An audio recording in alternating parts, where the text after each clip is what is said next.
जी, हमारे पास question number 71 है। Assorted integration को सॉल्व करना, सबसे पहले हम इसका स्क्वायर खोल देते हैं। तो इसे सॉल्व करें, पाई बाई 4 से लिमिट दी गई है हमारे पास 3 पाई बाई 4 और कोसेकेंड। तो इसका जब मैं स्क्वायर खोलूँगा तो इसको cosecant square x plus cot square x negative 2 cosecant x cot x इसका जो है मैंने स्क्वायर खोल दिया है। अब हम जानते हैं कि हमारे पास जो कॉट स्क्वायर एक्स जो होता है वो कोसेकेंड स्क्वायर एक्स नेगेटिव 1 की इक्वल होता है। तो कॉट का मैं यहाँ पर फार्मूला लगा देता हूँ, पाई बाई 4 से 3 पाई बाई 4 लिमिट है। तो ये cosecant square x plus cot square x 1 plus cot square x जो होता है हमारे पास कोसेकेंड स्क्वायर एक्स की इक्वल होता है।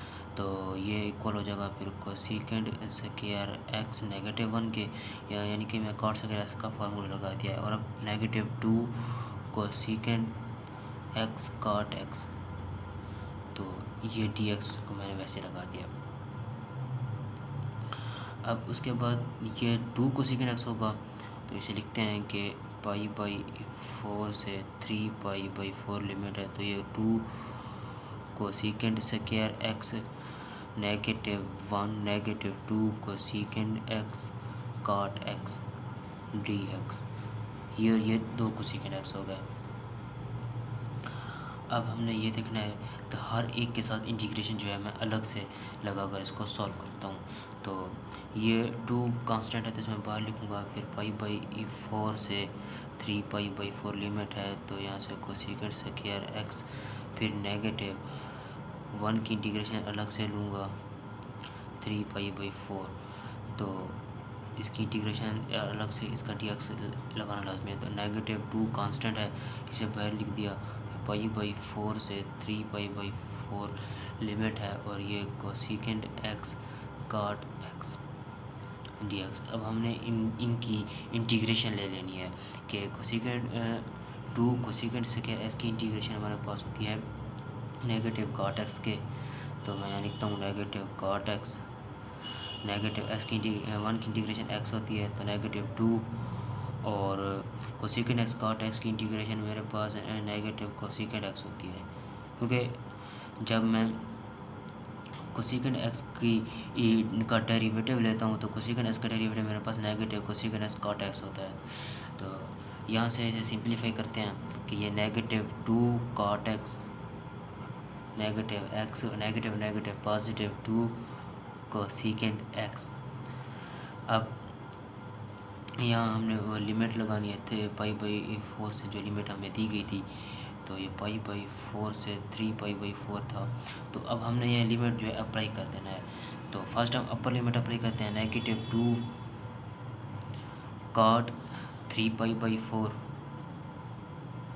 और नेगेटिव एक्स की जगह भी हम अपर लिमिट पहले अप्लाई करते हैं कि 3 पाई by 4 plus 2 cosecant pi by 3 pi by 4, ये हमने अपर लिमिट लगाई। अब नेगेटिव लगाकर हम लोअर लिमिट अप्लाई करेंगे। तो negative 2 cot pi by 4 negative pi by 4 plus 2 cosecant pi by 4 plus E. अब इसे सॉल्व करें तो ये नेगेटिव 2 और ये कॉट, जब 3 पाई बाई 4 को सॉल्व करेंगे तो ये तकरीबन 135 के इक्वल होगा। नेगेटिव 3 पाई बाई 4 इसको वैसे लिख दें प्लस 2। अब देखें कोसेकेंड है ये, तो कोसेकेंड ये 3 पाई बाई 4 135 के इक्वल, फिर नेगेटिव नेगेटिव पॉजिटिव 2, तो ये कॉट पाई बाई 4 वैसे लिखें नेगेटिव और नेगेटिव पॉजिटिव होगा, और पाई बाई 4 नेगेटिव 2, ये नेगेटिव पॉजिटिव नेगेटिव 2, तो कोसेकेंड पाई बाई 4। अब इसे मज़ीद सिंप्लीफाई करते हैं, ये तकरीबन नेगेटिव 2 और ये कॉट 135, फिर ये नेगेटिव 1 के इक्वल, जब हम इसे सॉल्व करेंगे कैलकुलेटर पर तो नेगेटिव 3 पाई बाई 4 मैंने वैसे लिख दिया। उसके बाद प्लस 2 है, और ये कोसेकेंड 135 है। जब मैं साइन 135 को सॉल्व करूँगा तो, और उसके बाद फिर 1 ओवर साइन 135 तो इसका आंसर मेरे पास बनेगा 1.4142 कुछ इस तरह से। उसके बाद +2 cot π/4, cot π/4 10 π/4 क्योंकि 1 के इक्वल होता है, तो cot उसका उलट है, तो फिर 1 और 1 1 का ही होगा। फिर π/4 -2। अब ये sin π/4, sin π/4 हमारे पास 1/2 √ के इक्वल होता है, तो अब ये कोसेकंड उसका उलट है, तो फिर 2 √ के इक्वल होगा। अब देखें नेगेटिव नेगेटिव पॉजिटिव 2 -3π/4 +2।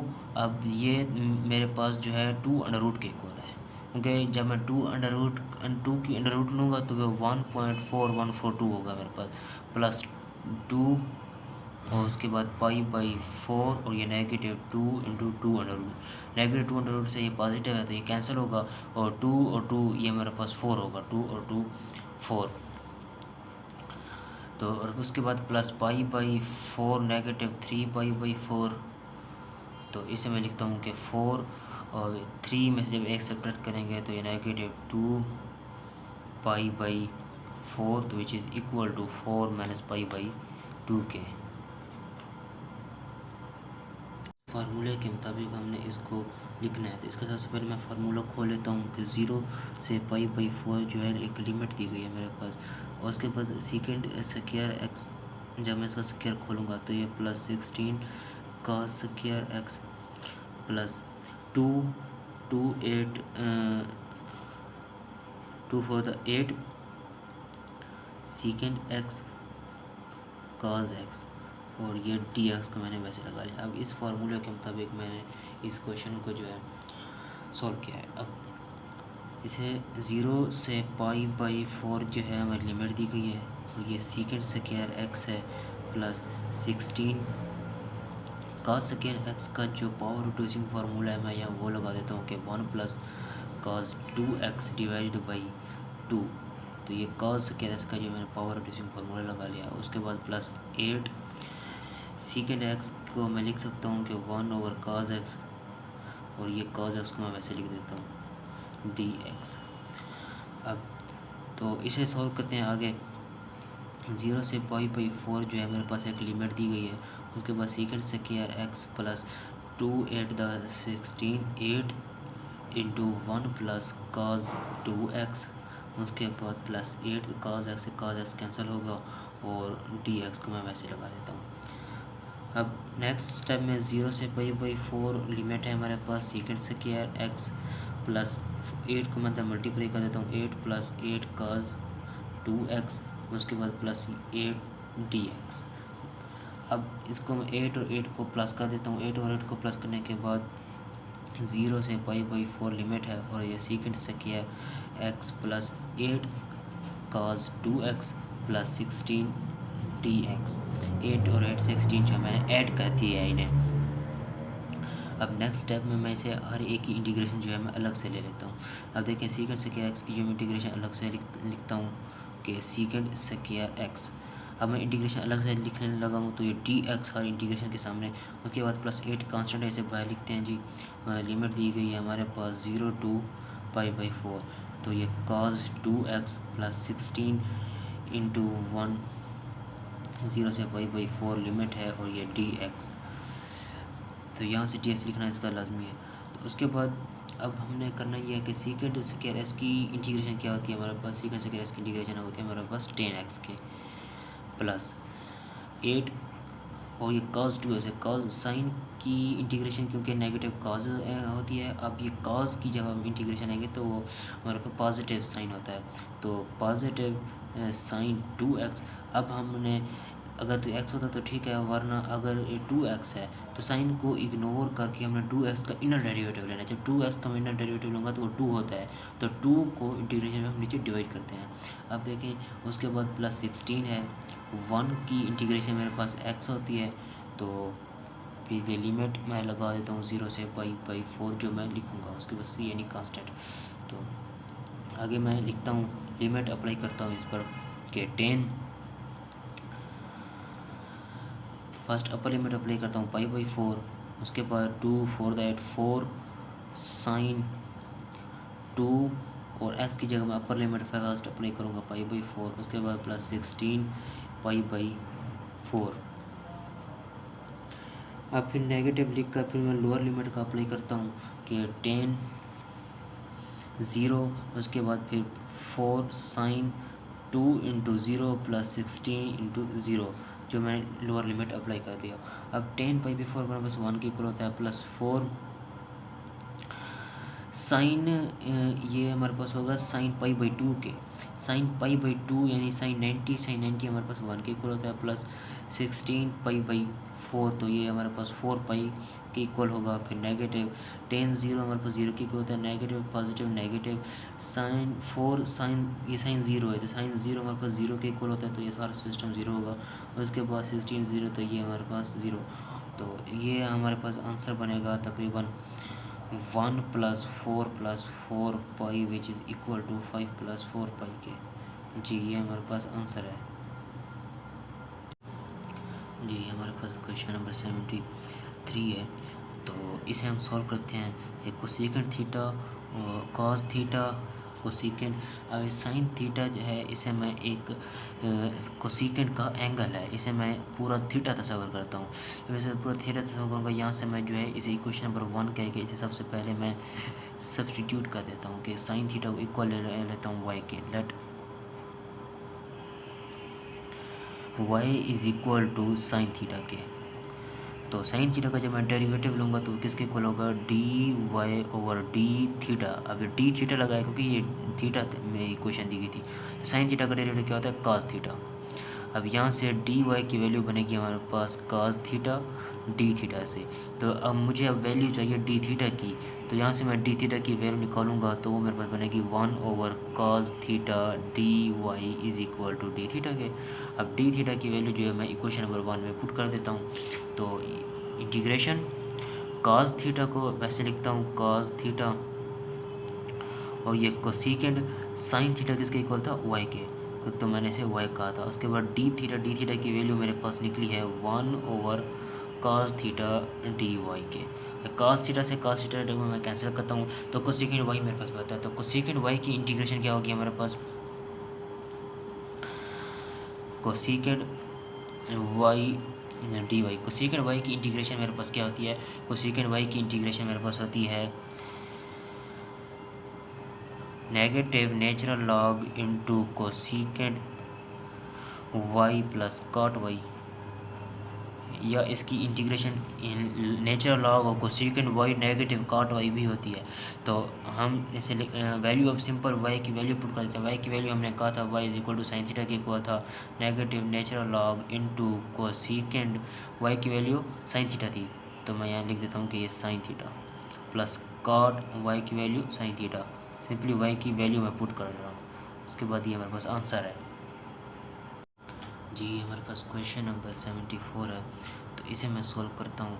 सबसे पहले इसे मैं इक्वेशन नंबर 1 कहता हूँ, क्योंकि कॉट के ब्रैकेट में जो x प्लस log x दिया गया वो कॉट का एंगल है।